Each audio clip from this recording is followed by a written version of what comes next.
अस्सलाम वालेकुम। मैं हूं आपका भाई माजिद चौधरी और आप देख रहे हैं मेरा फेसबुक और यूट्यूब चैनल। उम्मीद करता हूं कि आप सब खैरियत से होंगे और जहां भी होंगे अल्लाह पाक की हिफ्ज़ व अमान में होंगे। चैनल को सब्सक्राइब कर लें, वीडियो अच्छी लगे तो वीडियो को लाइक करें और वीडियो के नीचे कमेंट करें। आज हम बात करेंगे लफ्ज़ गद्दार, जो आए रोज़ हम पढ़ते भी हैं, देखते भी हैं और अमली तौर पर हमारे सामने कुछ किरदार भी होते हैं। गद्दार अगर किसी मुल्क में पैदा हो जाए तो वो उस मुल्क के लिए इंतहाई नुकसानदेह साबित होता है। किसी कौम, किसी माशरे, किसी ख़ानदान, कहीं पे भी अगर कोई गद्दार अगर निकल आता है, अगर कोई बंदा गद्दारी करता है तो वो उस माशरे के लिए, उस कौम के लिए, उस मुल्क के लिए इंतहाई नुकसानदेह साबित हो सकता है और होते भी हैं। गद्दारी का लफ्ज़ जब भी हमारे माशरे में, हमारी ज़ुबान में, जहाँ कहीं पे भी हम पढ़ते हैं, सुनते हैं तो हमारे ज़हनों में, हमारे दिलों में, हमारी ज़ुबानों पर दो लफ्ज़, दो किरदार बिल्कुल जो हैं वो सबसे पहले आते हैं। एक मीर जाफ़र और दूसरा मीर सादक। आज हम बात करेंगे मीर जाफ़र के किरदार पर। मीर जाफ़र कौन था और उसने गद्दारी कैसे की। 1757 में ये बंगाल का जो वहाँ का नवाब था, नवाब सिराजुद्दौला, ये उसकी फ़ौज का सिपा सलार था।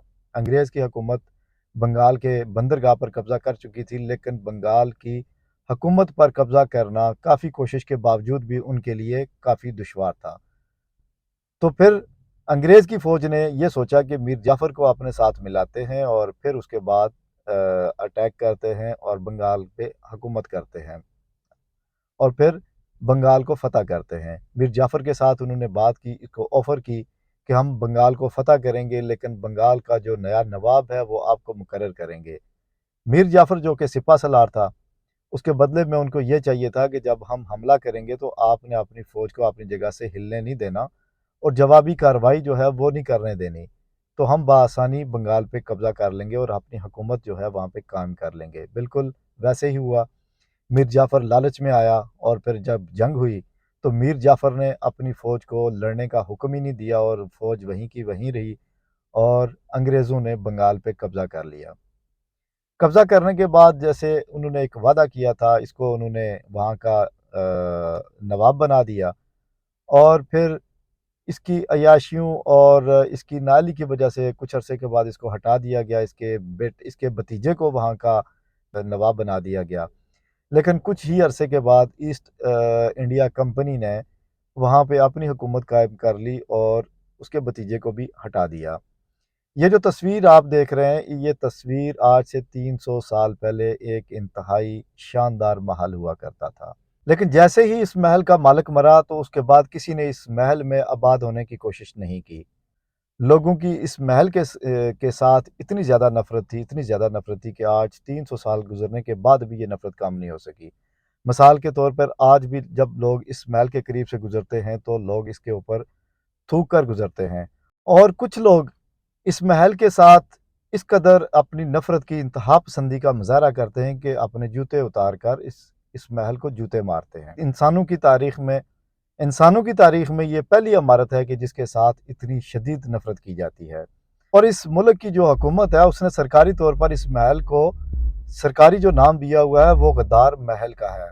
तो शायद ये बात तो आपके लिए इतनी बड़ी हैरान कुन ना हो कि किसी मुल्क ने अपनी किसी इमारत को नफ़रत की निशानी के तौर पे याद रखा हुआ है और उसको इस तरह का नाम दिया हुआ है। लेकिन सबसे बड़े आलमी अदारे यूनेस्को ने भी इसको गद्दार महल का नाम ही दिया हुआ है। ये बात बड़ी अजीब है और ये मेरा ख़्याल है कि आपके लिए बड़ी हैरान कुन होगी कि तारीख़ में आप ये देखें कि वो शख्स कितना बदबख्त होगा कि जिसके जाने के बाद उसकी इमारत, उसके मकान, उसके घर को भी इतनी ज़्यादा नफ़रत और इतनी ज़्यादा हतक के साथ याद किया हुआ है और लोग उसको उस इंसान से कितनी नफ़रत करते होंगे। तो कहने का मकसद ये है कि गद्दारी एक ऐसा अमल है कि जो आपको निशान इबरत बना देती है और ये एक ऐसा इतना बड़ा ये बदनामी का धब्बा है कि ये आपके मरने के बाद भी लोग इसको भुला नहीं पाते और फिर आपको सारी ज़िंदगी के लिए जो बदनामियाँ हैं, आपके मरने के बाद भी जो आपके किस्से हैं, तारीख़ भी आपको माफ़ नहीं करती।